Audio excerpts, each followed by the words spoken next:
At sila'y gutom na. Ayan, oh. Tignan nyo sila. Ayan ang aking big boy. Ayan, gutom na sila, oh. Kita niya? Ayan, oh. Oo. Panoorin nyo lang yung mga video ko. Kahit ganyan lang yan, oh. Diba? Kahit ganyan lang mga video ko, may mapupulot kayo. Tulad niyan, oh. Oh, diba? Matututo kayong mag-alaga ng isda. Matututo kayong maglinis ng aquarium. At syempre, matututo kayong magpapakain ng isda. Ayan sila, oh. Oh, di ba? Ang lulusog nila. Oh, tingnan mo, oh. Oh, di ba?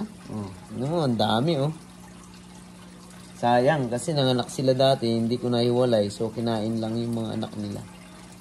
Next time, ililipat ko sila, bibili ako ng maliit na aquarium para sa mga baby nila.